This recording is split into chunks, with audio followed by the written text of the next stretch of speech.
the exact date of Jesus' birth. Yesu kazaliwa lini? Nani angependa kutoa education? Yesu kazaliwa lini?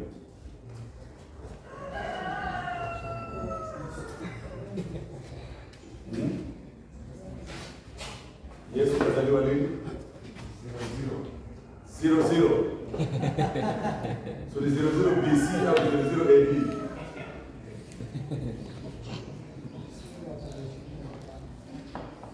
Sema kwa jina la.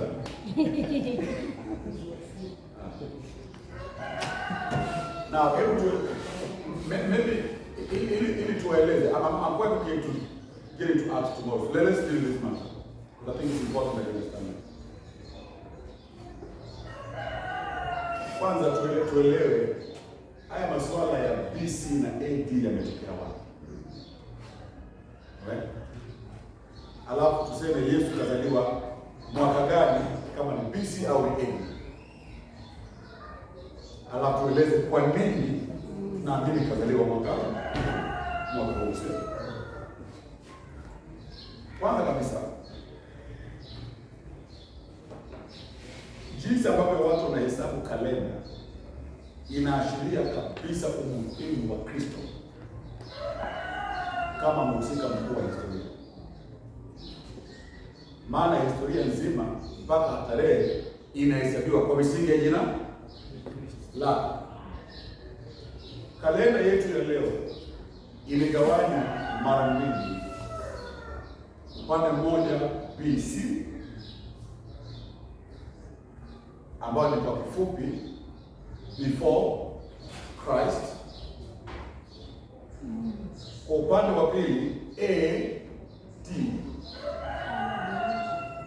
AD maana yake nini? Ano Domini maana yake nini? No. Ati AD after death. Yaani kujaribu kweli na imejana. Lakini si. Anno Domini. Those are Latin words. Maneno ya Kilatini. Anno Domini is Latin for in the year of our Lord. Katika mwaka wa Bwana wetu.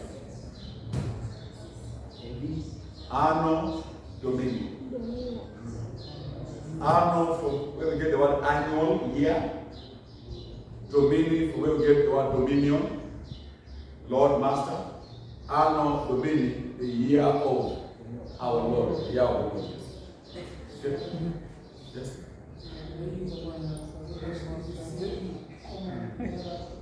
Yeah. I don't know too much about that actually. I've not looked at it, but yeah, there's also that one. Yeah. Common air supplement. Maybe we can teach us about that. I look at that today. But I've not used it myself. I've not even thought about it. Yeah. But BC AD, that's what it means. Before Christ, Anno Domini in the year of our Lord. So tunasema miaka ya Bwana wetu, kuanzia wakati Bwana wetu amekuja. Miaka yake sasa. So because sababu tunaita Anno Domini, mwaka wa Bwana, ni kwa sababu ufalme wake ulianza alipokuja.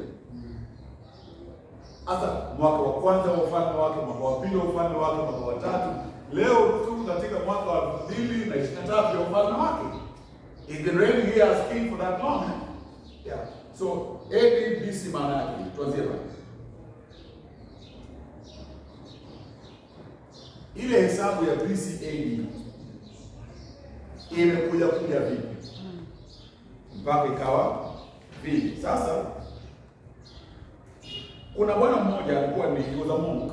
Ndio monk ni wanaitwa Kiswahili. Whatever. Watawa hawa. But there was a monk who was called Dionysius Exiguus.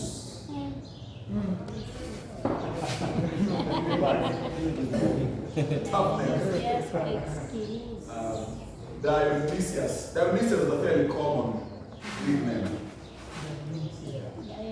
But Dionysius Exiguus was a monk. Alikuwa ni hawa watu wa watawa waitwa. aliishi karibu mwaka wa 500, around 500 AD thereabouts. Yeye ndiye ambaye katika mwaka wa 500, that is around 500 years after Christ had been born, died and gone to heaven. 500 years later, this man called Dionysius Exiguus akaanza kujaribu kuangalia nyuma, kutafuta kujua Kristo alizaliwa lini. Okay? Katika mchakato ule akawa anatumia ushahidi wa historia, matukio ya historia. Unajua zamani wanakuwa wanahesabu miaka, kwa mfano babu yangu ungeuliza wewe ulizaliwa mwaka gani? Hata kwambia 1830 au 1880. Atakwambia nilizaliwa wakati ile mvua kubwa. Sabi like that. Walikuwa wanatumia haya matukio. Ile njaa ile kubwa ya pili. Wakati wa unga wa yelo. So hawako wanahesabu kwa herufi, but wanahesabu kwa kulingana na matukio. Sasa those kind of evidences. So huyu Dionysius pia akataka kuanza kuweka hesabu Kristo alizaliwa lini. Maana yeye anafanya hesabu hili miaka 500 baadaye. Sasa lazima tujue ushahidi wa historia uliopo. Akajiuliza sasa nianzie wapi? Where do I begin to come? Na kile ambacho aliamua kufanya ni kwamba aliamua kuhesabu, kwa sababu ufalme wa Warumi ulikuwa umetawala sana kipindi cha Kristo, na Warumi walikuwa wameweka record nzuri sana. Okay, walikuwa wameweka record nzuri. So kile alifanya ni kwamba aliamua kutumia ule mwaka wa kutangulizwa kwa mji wa Roma. He used the year of the founding of the Roman Empire. Okay? That's what he used. So he said, okay, from the day that the Roman Empire was founded up until now, up until the time Jesus was born, akajaribu kucalculate. Na in his calculation, katika hesabu yake, alifikia maamuzi kwamba Kristo alizaliwa takriban miaka 735 baada ya Roma kufanyika mji. That was his assessment, based on the evidence he had counted from the day Rome was founded as a city. Kafanyika how many years? Yesu alizaliwa ilikuwa wakati gani? How many years between then and now? And his understanding was 735 years. That is when Rome was founded in 735. Hesabu yake ni kwa. Okay? So kwake yeye siku ule mwaka wa kuzaliwa kwa Yesu akauweka kama mwaka wa ngapi? Wa kwanza. Lakini aliweka mwaka wa kwanza reference point ikiwa utambulizwa kwa Roma. So kuanzia hapa Yesu anazaliwa, tukirejea nyuma 735 years, that's when Rome was founded. So he came up with that. So he put year 1 hapa, mwaka wa kwanza akaweka hapa 735 years after the founding of Rome. So kila kitu ambacho kilifanyika baada ya hapo ikawa inaitwa ni AD, Anno Domini. Anything before hii mwaka ni BC. Unaona baba? Lakini kumbuka kwamba alikuwa anafanyia hesabu miaka 500 baada ya kwamba Yesu aliondoka. Can it be accurate? No, he was not accurate. These were estimates. Yalikuwa ni makadirio. Lakini tayari alikuwa shaweka kalenda ambayo imetumika kwa miaka na mikaka, actually kwa karne kadhaa. So baadaye hesabu ilikuja ikapigwa vizuri na wasomi wakasema hapana, hesabu ya huyu bwana alifanya ilikuwa alikosea. Mwaka ambao aliweka kwamba ni mwaka wa kwanza kulingana na ile founding of Rome hapa, alikosea kwa miaka kati ya 4 na 7. Yeah, he missed the date by between 4 years and 7 years. Okay, which means Rome was probably founded 4 to 7 years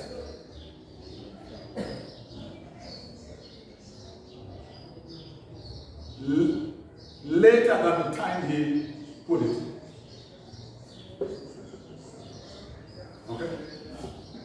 Yeah.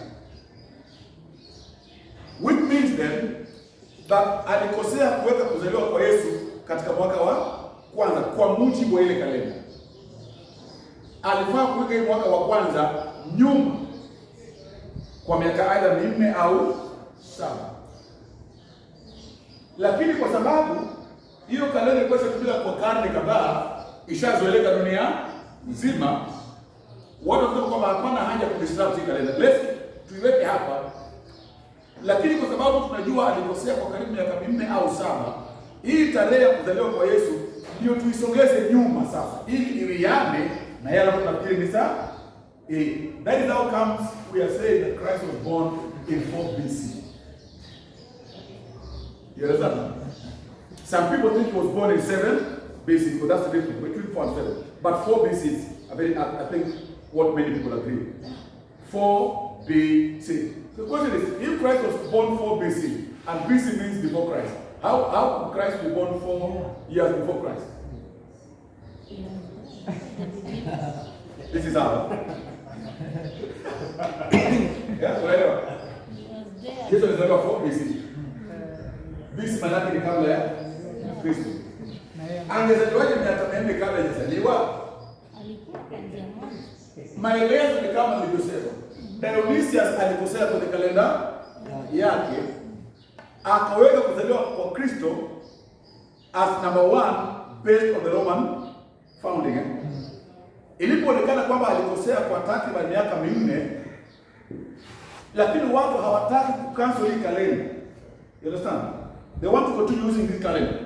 But they also know Christ was not born at the time that this bad person is saying. So hiyo tarehe kamili lazima isikume nyuma. Because Christ was born somewhere at the back earlier than when this man thought he was born. So rather than change the calendar, right? Rather than change badala ya kubadilisha kalenda, let's just say Christ was born 4 years earlier. So when we say Christ was born 4 BC, we're saying Christ was born 4 years before the time Dionysius thought he was born. That's what we mean. Okay? Because Dionysius anaweka kuzaliwa kwa Kristo hapa 1. Hesabu inaonyesha kwamba alikosea kwa miaka karibu ngapi? 4.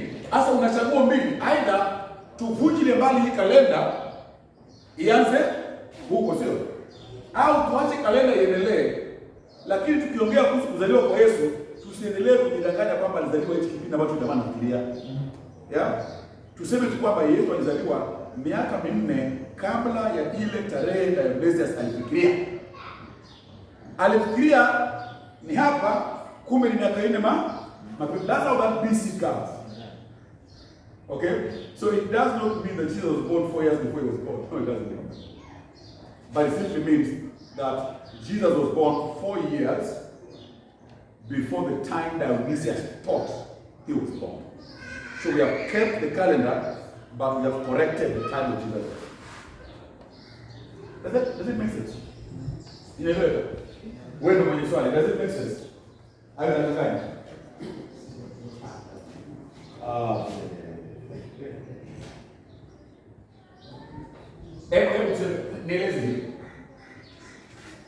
Hebu tuseme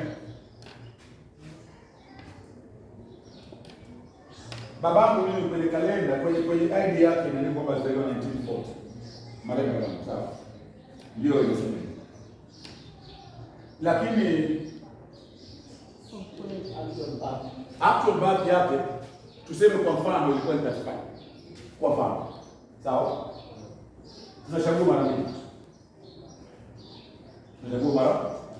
Mara mbili. Aidha tu cancel hii ID, atafute ID mpya yenye tarehe mpya, sawa? Tuanze kusabu miaka yake pale. Au tuseme hapana, hii ID utafuta ID mpya ni kazi yangu. Tuache tu ID iseme 1940. Lakini akiulizwa ulizaliwa lini, aseme nilizaliwa miaka 5 kabla ya tarehe leo kwenye ID yangu. Sawa? He was born 5 years before the year indicated on the ID. So you don't change the ID, but in your mind you know you are not born in 1940. You are born 5 years early. 1935, okay? Yeah. So Dionysius alidhani Kristo kazaliwa kipindi fulani. Ukihesabu kuanzia kuanzishwa kwa Roma. Alikosea kwa miaka minne, sio? Ili kwamba ile siku ya kuzaliwa kwa Yesu ambayo aliweka ni 00, hiyo 00 aliweka in the wrong place. You should have put that 00 4 years earlier. He put it in the wrong place, so tunaanza kuhesabu in the wrong place. Now, a few hundred years baada ya Dionysius amekufa, kalenda yake imekubalika, imetumika, watu wakakuta kwamba bwana huyu jamaa hii 00 yake aliweka mahali pa. Now, do you change the calendar for everybody around the world, in which case it will disrupt life? Or do you leave the calendar to stay? But when you are talking about the birth of Jesus, they say, no, Jesus was born 4 years earlier than when this man indicated. Okay? What indicated us the 00, the first year of Christ's birth, according to tradition, Christ was born 4 years earlier. So Christ is at, says 00, which is wrong, right? We're going to make a mark, wrong, 00, wrong. Let's continue that one. Let hiyo 00 iendelee kwa hapo. Lakini sasa katika matamshi, katika maongeo, turegeshe mawazo yetu wapi? Nyuma, kwamba alizaliwa miaka 4 kabla ya inavyodhaniwa. That BC just means that. It simply means that the birth of Christ has been pushed back by 4 years from the place where the ministers thought it was. But we didn't move the 00 because we didn't want to change the calendar. So let the 00 stay there. Yeah? Let the demarcation between BC and AD stay there. But the birth of Christ will engage what? New. That is how Christ now comes to be born in BC. Is it making sense? Makes sense. Yes. Islam wako na calendar tofauti. Yeah, yes. Vile wanahesabu. Yes. Na issue nyingine ilikuwa ni how this normal counting ya baba tunafika 2023 ili namna gani na AD. Na how the joining of AD, BC, kisha BC kakuja AD. Anadoma. Yeah. Alafu hii normal counting kama tunafika 2023 is it a continuation ya ile AD kama ili It is exactly a continuation. Barake tunaelezea kalenda ya Dionysius ambayo kulingana na hiyo tunaishi katika mwaka wa 2023 tangu Kristo aje. So we are living in 2023 AD. Yeah. So it's the same calendar we continue. Lakini kama kalenda ingekuwa corrected, negation zilizo mahali ambapo inafaa ikue. Yeah? Mwaka wa 2023 tungekuwa tuko 2027 sasa. Because ingebidi tuongeze kwa miaka 4 mbele. Because tutaloko Yesu kulingana na kalenda imesukuma miaka 4 mbele. So if you would move the 00, hatungekuwa 2023 leo, tungekuwa 2027. Yeah. So it's just a mathematical thing. So umeelewa nini?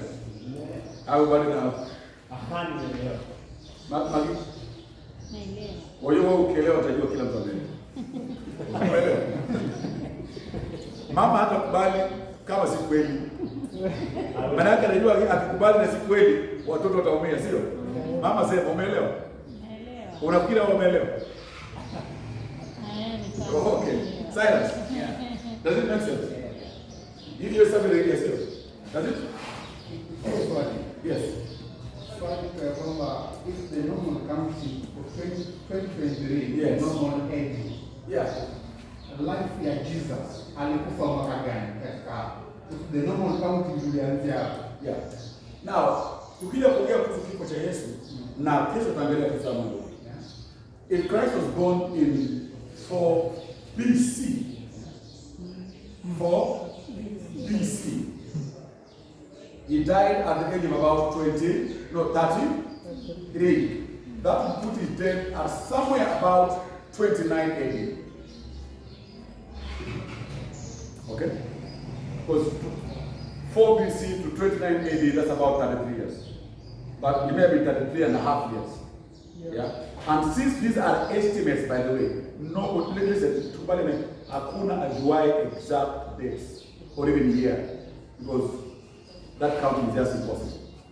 What we're working with are estimates, but they are very good estimates. Yeah, plus minus 4 thereabout. Okay, so if he was born 4 BC, he died about 29 to 30 AD. Okay, if you believe Jesus Christ was born 7 BC, like some people believe, but the research was wrong, not by 4 years, but by 7 years, then those people say that Christ died around 27 or 26, 27 AD. Okay.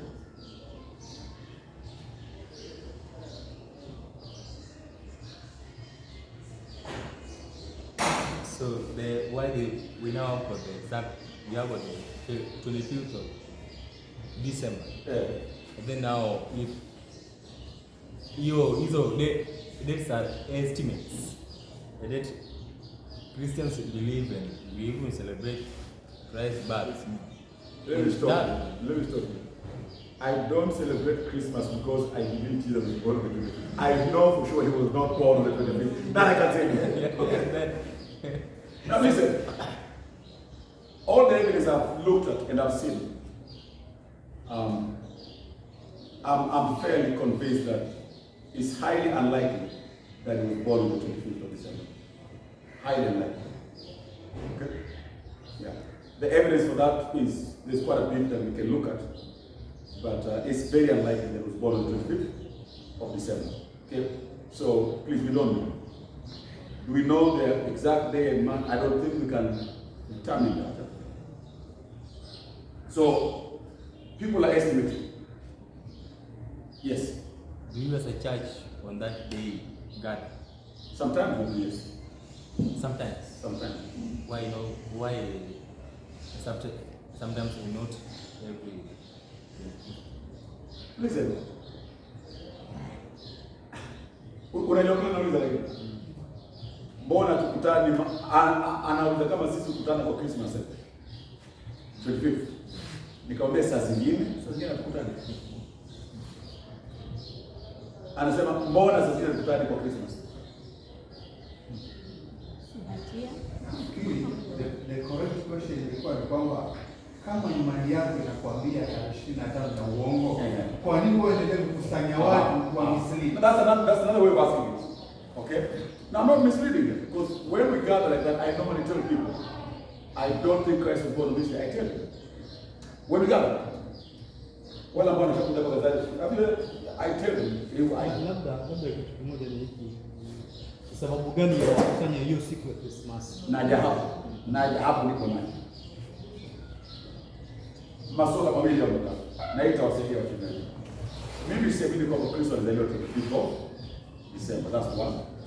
Two, ninaamini kwamba Kristo alizaliwa siku fulani. Well, he was born someday, right? Even if it is not 25th. Okay. 3, there is not a single place in the Bible, not a single place in the Bible, where we are commanded to celebrate the day of Christ's birth. I mean, is it commanded? No, it's not. Is it? No, it's not. It's not commanded. Maybe there's a reason why God did not preserve for us that day. Kama Mungu angetaka kutuza usiku tujue exactly angefanya sio. Simona na control it. So when God makes a particular date uncertain, it's for a reason. Okay? So what I'm saying is, it did not please God to make or to preserve for us the particular accurate date for Christ's birth. Which means that in the calendar of our worship, katika kalenda ya ibada zetu, okay, hakuna ulazima ya kwamba tarehe 25 lazima tukutane. There is no law there. If you don't gather the 25th, you're not sinning. Yeah, haufanyi Then, now, if you don't gather with people on the Lord's day, the first day of the week, you're sinning. Why? Because God is commanded. Is it not commanded? Yeah. So I value Sundays than the 25th of December. Every Sunday, every week is much more important to me than the 25th of December. Because one is commanded, the other is not. And what about 25th grade on Sunday? Go ahead. It is not commanded. There is no conclusive evidence that Christ was born on that day. So the question is, why do we sometimes gather? Kwa nini basi tukutane saa 25? For very simple reasons. For very, yeah. Kwanza kabisa,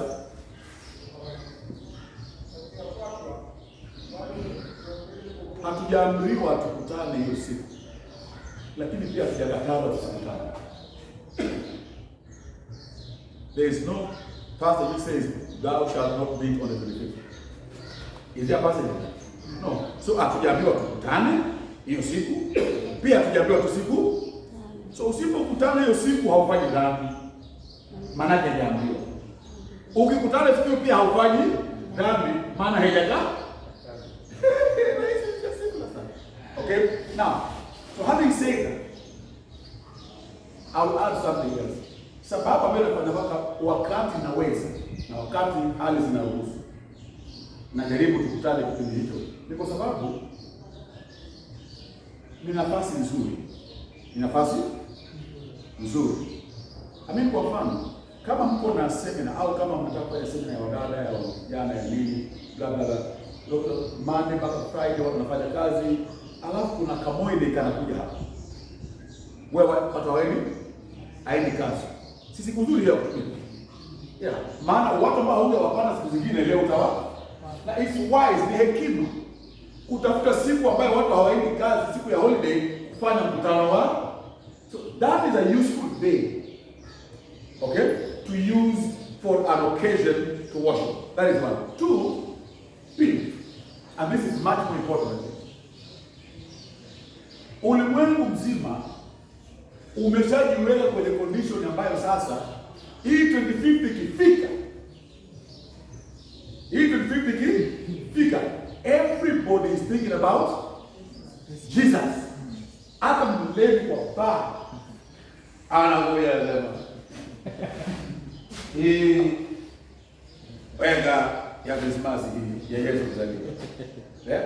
Everybody is thinking about Jesus. Okay? Ukisikia ule msemo Kiswahili unasema kwamba chuma kipatize kiatu gani? There's a sense in which people are a lot more open to hearing about Christ on a day like that. Okay? That is why hata mtu ambaye ndani kanisani ukimwambia twende kanisani leo anaona haya kuambia la, sio? Because they feel that no, surely I siku. So the world has come to associate that with this, and they are much more open, I think, to coming to service, coming to church. As Christians, we can take advantage of that. Our family members who hardly ever come to church, they have no time for it. If because of this little fear of this day, we can bring them to church and then preach Christ to them, hallelujah. So it's a useful thing to do. Okay? So those are the reasons why I sometimes, when we come, convene on that day. Not because Christ was born on that day, not because there's any special blessing in that day, but because one, it's a day when people are free, they're not going to work by and large. Secondly, it's a place where the people's hearts, in a sense, humanly speaking, are much more agreeable. Mio ya watu kidogo imeyuka Christmas kwa na. So, leo Christmas takuja. Kuna watu ambao wanaenda kanisani mara moja kwa mwaka, na ni siku gani? Christmas. Hata kuna njia ambayo usipotumia hiyo nafasi, unapoteza nafasi nzuri ya uinjilisti. So now here's how we do Christmas services. You know what we last year? How long we what we want to do is we have an evangelistic service. Kwa tunatengeza lunch hapa. Tunatengeza lunch hapa. Tunaandika barua kwa familia, tunatuma barua kwa familia zetu, waalikeni jamaa zenu waje, marafiki zenu waje, hata hao watu wanataka, all of them we invite them to come. Why? Because we know on this day people are much more likely to say yes than any other day. And so we take advantage of it for those reasons. That's wisdom. Not because it's a day that is as special or anything. Lakini Sunday, the Sabbath, that one is commanded. On that one we have no choice. Yeah. Umejibiwa? Yeah, lakini kuna ingine. Ngoja kidogo bwana. Imejibiwa? Unajua swali kijibiwa sema asante. Asante. Yeah. Long ago, Yes. some years, we used to be criticized by the SDAs. Yes. I don't know where like Colossians 2:16 can. Read it out loud for us. So let no one judge you in food or drink or regarding a festival, Yeah. or a new moon or Sabbath. Can this be a support of, in addition of what you just said? Well, it can be, inaweza ikawa. Lakini hiyo hoja na vile waisikia tunaweza kwa wajibu nayo ni kwamba basically SDA wanajaribu kuwa Wayahudi wapi? In a sense, they're trying to become new Jews. Yeah. Na kwa sababu hiyo, na tukija kwa unit M, tutasoma unit M, IJKLM, na kita kwa unit ya tatu ya imekuja. Vile SDA zilianza. SDA zilijengwa juu ya amri ya 4. Ellen G. White anasema kwamba alionyeshwa maono, akafunguliwa milango ya mbinguni, na alipoona mbingu imefunguka, akaona amri 10 zimeandikwa pale, na hapo kwenye amri ya 4 kuna mzunguko umewekwa pale. Kana kwamba hiyo ndio amri bora kuliko amri zingine. Ellen G. White anasema. Yeah. Na wanasema kwamba wale ambao hawawezi wakatunza hiyo sabato hawezi kuingia mbinguni. Sasa kwa misingi hiyo akaamua ya kwamba yeye hataki tena watu wao wanakuja kanisani Jumapili. Anataka alegeshe watu katika Jumamosi. Singekuwa na pingamizi sana na yeye. Lakini sababu zake mbovu. Mojawapo kile sababu ambazo maisikia yanatoa ni kwamba hii ibada ya Jumapili ililetwa na Konstantini. Na inafuatia ibada ya miungu ya Kirumi. Kuna miungu ya Kirumi ambao the sun god something like that. Ndivyo navyo dai kwamba hii ililetwa na Konstantini ili kuchangia ibada ya huyu mungu wa jua. Tumetajwa hizo. Sasa hiyo sababu yao naikataa kwa sababu gani? Kwa sababu katika Agano Jipya tuna ushahidi kama sio mara 2 mara 3 ya kwamba kanisa la kwanza walikutana siku ya kwanza ya juma. Right? Matendo 27 inasema hivi. Ndio kwanza 16:2. Yeah, another. So ni urongo kwamba ilianza na Konstantini. It's not true. Imekuwepo tangu wakati wa Matendo ya Mitume ya kwamba kanisa lilikutana siku ya kwanza ya juma na wakamega mkate. Hiyo ndio siku Paulo alihubiri mpaka siku ya manane. Jamaa akaangua. Tunaona on a fast day of the week. So that argument knocked that out. So swali ambalo tunasema kwamba je, hawa wanafunzi walikuwa na ruhusa gani ya kubadilisha sabato kutoka Saturday mpaka Sunday? Were they right in doing it? Because no doubt they did it. They worshiped on the Lord's Day. Long before, almost 280 years kabla ya Constantine perhaps. So were they right to do that? Na jawabu ya hilo ni kwamba yes, walikuwa sawa kufanya hivyo kwa sababu kadha wa kadha. Moja, sote tunajua kwamba Yesu alifufuka siku ya kwanza ya juma. The first day of the week. That's when he rose from the dead. Right? Now, katika kalenda ya Kristo, uumbaji mpya ni kana kwamba ulitangulizwa wakati huo. The new creation was inaugurated on that day. So they said it corresponds to the Old Testament. Mungu afanya kazi kusita siku ya saba maliza kazi. Kazi ya uumbaji wa kawaida. Kazi ya uumbaji mpya umekamilishwa na nani? Na Kristo katika mauti na ufufuo wake. Hatutushangazi basi kwamba hawa wanalinganisha ufufuo wa Kristo na ukamilishaji wa uumbaji. Those two correspond.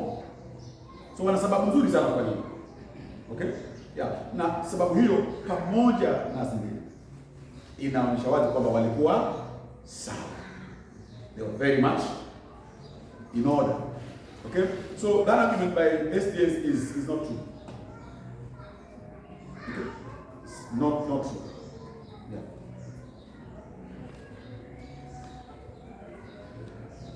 Waisdio watakwambia huwezi kunywa strungi siku ya. Ukunywa strungi hapo kunywa.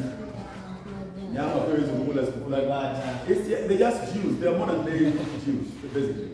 Yeah. Na hiyo ndio Wakolosai anajaribu kusema ya kwamba mtu asiwaregeshe huko kana kwamba Kristo hatoshi. Colossians inaongea kuhusu ukuu wa Kristo, ya kwamba anatosha. Sufficiency, the supremacy of Christ above all these kind of things. And that is the argument that you find. Okay? Sasa tumechakula surface. Hii tumefanya jana na leo ni kuangura surface. Sasa kesho tunaanza kuchimba sasa historia yenyewe kwa njia ya matendo. Naboresha au ni nzuri? Now the good thing is, as we go ahead, you'll learn a lot of things. Why things are happening, the way they are happening, where did they start. Lakini lazima tuanzie mbali. Unless kama kuna swali lingine.